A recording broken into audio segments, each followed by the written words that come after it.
Hello everyone, I am Demented Kirby, and welcome to my channel, the Commander Tavern. The Commander Tavern is a channel dedicated to my favorite Magic the Gathering format. The Brewery is a series on this channel showcasing my spicy brews and other deck techs. On this episode of the Brewery, I'll be discussing my take on a commander from Core Set 2021, Radha, Heart of Keld. If you like this deck or any of the cards I'll be mentioning throughout the video, please consider using my TCG Player affiliate link when purchasing those cards. You can find that link down in the description. It'll really help out the channel. Other ways you could help support the channel through my Patreon. Patrons get early access to scheduled videos on YouTube, and higher tier patrons get access to the VIP section of my Discord server as well. You can find a link to that down in the description too. In fact, patrons got a chance to see this video earlier. Alright, let's get back to the episode. Radha is a 3/3 elf warrior with conditional first strike for 1 generic, 1 red, and 1 green. Being so cheap to cast means that we can recast her multiple times in a game, which isn't a problem anyways since we have access to green. She allows you to look at the top card of your library whenever you want to, and you can play lands from the top of your library. Unfortunately, you can't play extra lands this way. For 6 mana, you can give Radha +X, where X is the number of lands you control. Clearly, Radha is meant to be at the helm of a Lance Matters deck, so this deck is just that. However, with Radha as a commander, you can also use this incredible boost in power and toughness to make her a viable win con via commander damage, so this deck also has a Voltron Strategy. Radha's main plan comes twofold. We want to have as many lands in order to not just be able to pay for her abilities cost, but to make it worthwhile as well. So the deck wants to be able to get as many lands onto the battlefield as quickly as possible. It should come as no surprise then that I'm running Farseek, Nature's Lore, and 3 Visits here. Each of these can get a dual type land from the deck. Hopefully, 3 Visits gets a reprint in any of the remaining commander-centered products this year. Rampant Growth is another 2-costed spell that gets a land onto the battlefield, but it's a basic land and enters tapped. It's not that big a drawback in this deck though, especially in the very early game. Cultivate and Kadama's Reach can also ramp for a land, but they're basic. Even though one enters the battlefield tapped and the other goes into our hand, it's not really an issue since the deck seeks to play multiple lands per turn anyways. This thanks to Storm Cauldron, Azusa Laspa Seeking, Dryad of the Elysian Grove, Mina and Dead Wildborn, Oracle of Moldaya, Wayward Swordtooth, and Exploration. Of these, Azusa is the fastest one since she only costs 3 mana and lets us play 2 additional lands per turn. Exploration is pretty straightforward and the best one drop in the deck. The Dryad has the added bonus of allowing our lands to tap for any color of mana. This is actually key in certain cases in the deck, which we'll see later on. It also helps our fetch lands tap for mana if there's nothing else they can fetch for, which is great. The Swordtooth is also pretty straightforward but can't attack or block unless we're blessed. The Oracle unfortunately has our top card be telegraphed to the entire table, but at least we can play lands from the top in case we don't have Radha on the board. At least the deck is running Sensei's Divining Top to manipulate the top of our library in order to try and take advantage of these effects that let us play lands from the top of the library. It's also helpful to just leave a land on the top of the library in order to block opponents' views of what we really have there beneath the land. We can also just use the top to draw a card and put it back on top of the library, which makes it no surprise whether opponents can see it there or not. Mina and Den are amazing to not only bounce lands in order to abuse our landfall triggers, which the deck has plenty of, but to also give trample to a creature, particularly Radha, so they also help the Voltron Strategy. However, all of these extra lands effects all go together with Storm Cauldron. This might seem to help opponents since they can drop an extra land per turn. However, they're going to have to bounce any land they tap for mana. This won't really affect us since we can then drop a ton of lands per turn, which also trigger our landfall effects multiple times as well. So not only is this backbreaking to our opponents, but an amazing engine for us. Combined with Burgeoning, it's even more brutal. Since lands are being bounced to opponents' hands when they tap them for mana, they're going to be playing lands every turn, meaning that any lands we have left in our hand can be replayed when they play theirs. So we can tap lands to bounce them for mana in response in order to keep triggering landfall even more often. Keep in mind though that Burgeoning only works with lands in our hand, as the card clearly states, so you cannot use Burgeoning to play lands from the top of your library or your graveyard even if other cards allow you to do so. This is because Burgeoning stipulates that the lands you play are from your hand. Sword of the Animus is another way to ramp each turn while also pumping Radha. Since the trigger is on attack and not on combat damage, we can get a basic land onto the battlefield even if Radha or whatever creature it's attached to is blocked. This helps with landfall triggers as well as increasing our land count for Radha's ability. Ramanop Excavator and Crucible of Worlds don't have us dropping extra lands per turn, but we are able to play them from the graveyard. They help us reuse fetch lands as well as lands like Strip Mine and the like, which we're going to see later on in the video. If we have also discarded some lands at our cleanup phase, we don't have to worry since we can then replay them later on from the graveyard. They can also help recover any destroyed lands like Nykthos Shrine to Nyx, which is usually the target of targeted land removal and for good reason. The deck only has 2 colors, so it's still relatively easy to activate Nykthos for more mana than needed to activate it, so it can tap for a considerable amount of mana here, especially with all of the green permanents in the deck.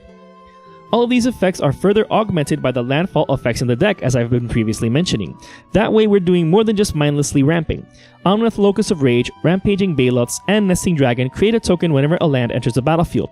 If we're dropping multiple lands per turn, that means that we're triggering these effects multiple times as well, thus amassing quite the army that can be used to chump block or to also go wide.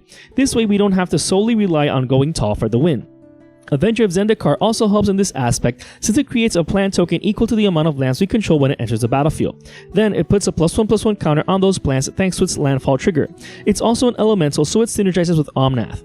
Titania, Protector of Argoth, also synergizes with Omnath, not just because she's also an elemental, but because she creates an elemental whenever we lose a land, so it also gives our fetch lands even more synergy. With Omnath, they make 2 elementals because of landfall, and with Titania, we get that 3rd elemental when the fetch land gets sacrificed. As a bonus, when she enters the battlefield, she can also recover our land from our graveyard straight to the battlefield. Dryad Arbor also helps in this since it's also a creature. This means that it can be used as a chump blocker and then be recovered from the graveyard later on to keep triggering all landfall effects. Going back to going wide, Sylvan Awakening animates all of our lands, but more importantly gives them reach, indestructible, and haste until our next turn. This can be a game-ending spell if we have enough lands. So along with the other tokens we're creating, this can further augment our army, especially with all of the lands we should have by the mid to late game. We can also take advantage of landfall to draw cards and prevent us from running out of steam. Horn of Greed might help out opponents as well since they can draw cards off of playing lands, but this doesn't trigger when ramping, only when playing lands, so that's very important to keep in mind when playing this card. For example, it won't trigger for any land fetched or ramped, but if we play 4 to 5 lands a turn, we're drawing 4 to 5 cards per turn, which is way more of an advantage for us than for opponents. Nissa Vital Force's emblem doesn't care how the land entered our battlefield, so it's an actual landfall trigger, which is quite busted in this deck. Her emblem is also very easily achievable. She only needs to last a single turn after you cast her in order to get back to your turn to use her emblem. Her other abilities are pretty useful, and thankfully her +1 untaps a land, which can either be used to once more tap for mana, assuming it doesn't have Summoning Sickness, or as a blocker to protect Nissa. Tireless Tracker creates clue tokens when its landfall trigger happens, and while those don't draw us cards on the spot, there's still a way to sink our excess mana to draw a card whenever we need to. As a bonus, it also gets a +1/+1 counter whenever we crack a clue, so it can also become quite the beater. Other ways we can synergistically draw a ton of cards with the deck is thanks to Return of the Wild Speaker, Soul's Majesty, and Wishkar's expertise. If Radha is huge because of her ability, these spells will draw us into an even more ridiculous amount of cards. And Radha isn't even the only creature in the deck that can go that wide, but we'll see them soon enough. Bonus points if you cast either Return of the Wild Speaker or Soul's Majesty off of Wishkar's expertise. Greater Good can also use a creature's power to draw us cards. Since Radha is so cheap to cast, we can sacrifice her to Greater Good after combat when she still has high power in order to draw into a ton of cards. We can then possibly recast her afterwards. Thanks to drawing so many cards off of these effects, we can keep responses in our hand as well as continuously drawing into more lands that we can play multiples of thanks to the previously mentioned effects. We can also draw cards by conventional methods such as Sylvan Library. What's great about Sylvan Library is that we can rearrange the top cards, leaving any lands on top to play with Radha. If we have enough life, we're also able to just keep any of those extra cards drawn. We can also draw into a new hand thanks to Wheel of Fortune.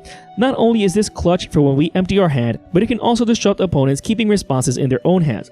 Unfortunately, this card no longer costs $11, but fortunately, if you don't have it, you don't need it for this deck. As for the responses we want to dig through or hold, the deck has quite a few. Red Elemental Blast and Pyroblast are amazing responses since they can be used as counterspells against counterspells, can be either used to counter an overloaded Cyclonic Rift that's not to our benefit, or it can destroy any annoying blue permanent, all for just 1 mana. Never underestimate these. Song of the Dryads, Beast Within, and Chaos Warp can get rid of any permanent, which is as good a removal as any. These are especially useful against Pillow Fort effects if we want to go wide, or for taking care of Maze of Ith type effects if we want to go tall. Speaking of which, the deck's running Strip Mine, Ghost Quarter, and Wasteland to get rid of lands just like those, or other offenders like Gaia's Cradle, Cabal Coffers, etc. You can also be incredibly evil with these lands in this deck since you can replay it from your graveyard multiple times, essentially becoming a one-sided mass land destruction effect combined with the rest of the cards in the deck that are already doing what they're supposed to be doing. So if losing friends is your kind of bag, Strip Mine and Ghost Quarter have you covered, especially since they can also target basic lands. Now, for a more tame effect, Magus of the Moon and Blood Moon are included. These don't outright get rid of problematic lands like Strip Mine and Ghost Quarter do, but they do neuter multicolored lands, especially if they don't run red. So not only do they get rid of Maze of Ith types effects, but they also hurt opponents that are running multiple decks. They also don't adversely affect us since the deck runs plenty of basics. Even then, remember Dryad of the Elysian Grove, it'll allow our lands to tap for any mana anyways. Hull Breach helps in getting rid of both an artifact and enchantment for just 2 mana, while Decimate gets rid of an artifact, creature, enchantment, and land for just 4 mana. Granted, you need all 4 targets in order to cast it, but that shouldn't be an issue in a multiplayer game.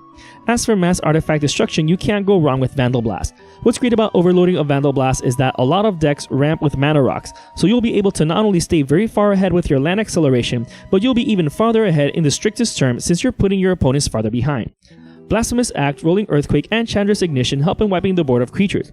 If Radha is big enough thanks to her ability, she'll more than likely survive both Blasphemous Act and a Rolling Earthquake with enough mana sunk into it.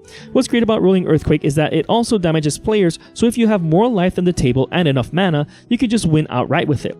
Chandra's Ignition is a great way to wipe the board, leaving only Radha in play if she's powerful enough when targeted with it. This will help her swing in unopposed, thus further cementing the deck's Voltron strategy. Speaking of which, let's see how we're going to be making Radha even more dangerous in order to potentially one-shot an opponent. Obviously, we want Radha to be able to crash through and reach opponents. Rogue's Passage and Whispersoul Cloak make her unblockable, which is pretty much the best way to go about it. As a bonus, the Cloak grants Shroud, which isn't the ideal thing if you want to attach more things to Radha, but since her ability pumps herself without targeting, you can at least do that if she has Shroud. Giving her protection from colors also makes her somewhat unblockable, at least from creatures with those colors. Sword of Feast and Famine gives her protection from black and green, which can be cumbersome if we want to target her with any of our own green things, but at least it protects her from 2 of the most common colors in the format, especially black, which is the quintessential color of removal spells and effects. Not only does the sword give her protection from these colors, but gives her +2/+2 also. If that weren't enough, when Radha does get combat damage through, that player discards a card and we untap all of our lands. We can also have her smash through with Trample thanks to Loxodon Warhammer, Shadow Spear, Embercleave, Kessig Wolfrun, Nylea God of the Hunt, and Thunderfoot Bailiff. Nylea and the Bailiff give Trample to all of our creatures, not just Radha, and the Bailiff also gives them +2/+2, so it also helps her going wide. Nylea is a great mana sink for pumping Radha even further, although that mana might best be used using Radha's own ability though. That being said, if Radha isn't around, we can still sink that mana into pumping another creature. Kessig Wolfrun is another mana sink that might be more inefficient mana-wise than simply using Radha's ability, but we can still pay 0 for X and at least give her Trample. That being said, just like Nylea's activated ability, we can sink this mana into a different creature should we not have Radha around. The Spear and Warhammer also give Radha lifelink, which can be quite the game changer if we become the arch enemy. Keeping a high life total means that we can manage being attacked by hordes of creatures if need be. They also pump Radha, making it even easier to get that one-shot kill. Embercleave is even more brutal since it gives Radha double strike, making it even easier to one-shot an opponent. It can also be flashed in, making the one-shot kill a surprise as well. Giving Radha double strike when she's equipped to Sword of Feast and Famine is even more ridiculous. With the first strike, you can untap all of your lands to once again pump Radha for the second strike. Blood Mist can also give Radha double strike without having to pay anything to equip her, meaning that you can also use it to target a different creature each combat in case you don't have Radha, making it very versatile as well as difficult to get rid of since it's an enchantment. It's also worth it to give Radha haste for when we have to recast her later on in a game and get that one-shot kill when opponents aren't expecting it. Swiftfoot Boots and Lightning Greaves both give haste as well as providing some form of protection, whether by Hexproof or Shroud, but Xenaghost God of Revels also gives haste as well as +X/+X, where X is Radha's power. So if we pump Radha before entering combat, Xenaghost will pump her even further, making quite the blow. Again, it doesn't have to be Radha, it can be any other beater. We can further try and get that one-shot kill even easier thanks to Grafted Exoskeleton. Not only does it pump Radha +2/+2, but it gives her Infect as well. On its own, it makes Radha a 2-turn clock, but if you have the mana to activate Radha even once, then she should theoretically be an 11/11 at this point, thus becoming a 1-turn clock. Again, this can be used with other beaters. This also works even if Radha can't even get through with combat damage. Equipping her with Mage Slayer does just that.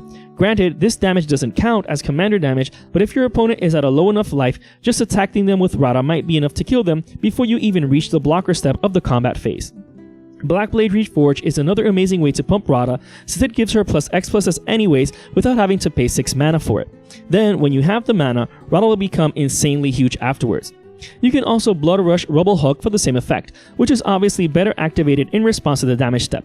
That being said, Rebel Hulk itself can be quite the beater in the deck since it has Radha's land ability built in, just like Ovenwald Hydra and Multani Yamavaya's avatar. All three of these creatures have power and toughness, each equal to the number of lands you control, making them great substitutes for Radha, but also to swing towards different opponents to potentially take out the table or against the same one to guarantee their demise.